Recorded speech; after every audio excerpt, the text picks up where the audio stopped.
Thank you, Ceann Comhairle. I'd just like to ask for the number of employment permits that have been applied for to date in 2024 and the number of permits that have been granted to date, if you could let me know, Minister. Thank you very much, Deputy. Absolutely. As you'd be aware, Ireland operates a managed employment permit system, maximising the benefits of economic migration and minimising disruption to Ireland's labour market. The state's employment permit system is designed to supplement Ireland's skill and labour supply over the short to medium term by allowing enterprises to recruit nationals from outside of the European Economic Area, or the EEA, where such skills or expertise cannot be sourced from within the EEA at the time. There's been a significant increase in demand for employment permits in recent years. 38,469 employment permit applications were received in 2023, and that was an increase on 8% on the year previous. The employment permit section of my department informs me that for the period between January 2024 to date, here in May, a total of 19,324 employment permits have been applied for, and in that period, a total of 15,124 employment permits have been granted. My department has allocated additional resources to manage the increased demand and to ensure processing times remain stable. My officials have also undertaken a range of activities to improve efficiency of the permit system. Processing times for new permits are currently at 11 business days for trusted partner firms and 21 days for others. These employment permit processing times are updated on a weekly basis and they're available on my department's website publicly. Thank you, Minister. I know that you recently had a meeting with the Irish Road Haulage Association with regard to the new pay scales that were introduced last year for the work permits and the general work permit.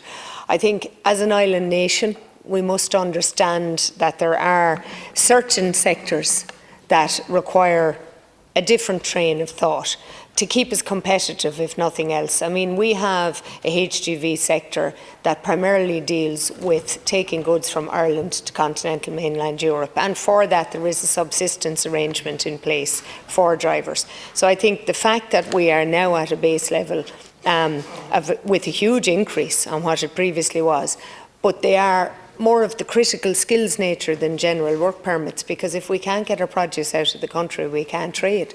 And if we can't do it competitively, we can't trade, because nobody will trade with us if we're too expensive. And I think that's something you have to look at and consider, Minister, with your colleagues in the Department of Trade and Enterprise. It's not just a work permit issue, it is about keeping us competitive. Yeah.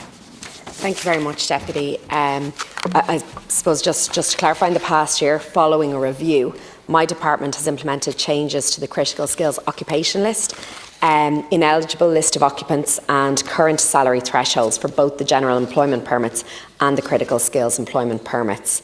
The employment permit section of my department has also undertaken a range of activities to improve efficiency, really to what you're speaking about there. And that includes the introduction of pre-screening for the general employment permit applications across a small number of key mandatory criteria to ensure compliance with the requirements, the introduction of video guides for applicants, and a new system to refund fees electronically have all been amongst the measures.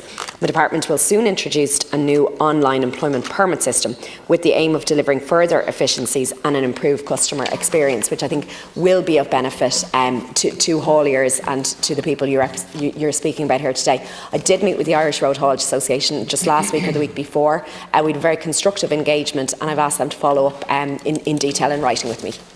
Thank you, Minister. I probably should have said at the outset I wish you well in your position, but I do understand that those answers are prepared for you. But what I really need an answer on is the competitive nature of which the work permit is structured. And it's not competitive, it's anything but, it's anti-competitive. We need to address this scenario, because the particular sector that we're discussing we're probably the only island nation that's affected in this way. We are not connected to mainland Europe other than through a very expensive shipping route. This is as much about Ireland Inc. as it is about its workforce. And nobody is taking advantage, nobody wants to pay less, but the unfortunate reality is that because we are that step away from Europe and we're not on mainland Europe, we have significant issues to consider in the competitive sphere. And I know that both your colleagues will have addressed this before, and that but really serious consideration needs to be given to that meeting and the content of which it was brought to you. I think from our perspective, it's more difficult to actually recruit work permit drivers simply because of the countries we're given: South Africa, Japan, Korea.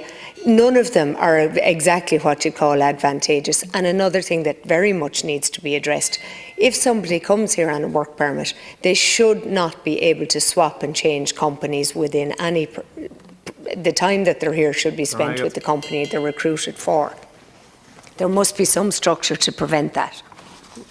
Thank you very much, Deputy. You're right, competitiveness is a key issue here, and competitiveness, I suppose, is important obviously from a business perspective, and it's also important from a labour market perspective too, that we're paying competitive rates to employees too. As you'll be aware, one of the things that we're piloting at the moment is a new seasonal employment permit here in Ireland, and that's a pilot programme that was announced that will be happening, and we will be looking at following that through for different sectors as well. I am aware of issues with certain countries that you've named there, and also with Georgia, which I think there is going to be a bit of movement on shortly. And as I said, I had a very constructive engagement with the Irish Road Haulage Association. They have a particular viewpoint that I've asked them to provide information, case studies and data on to back that up. Once I have that information, I can then make an informed decision on what they're putting forward.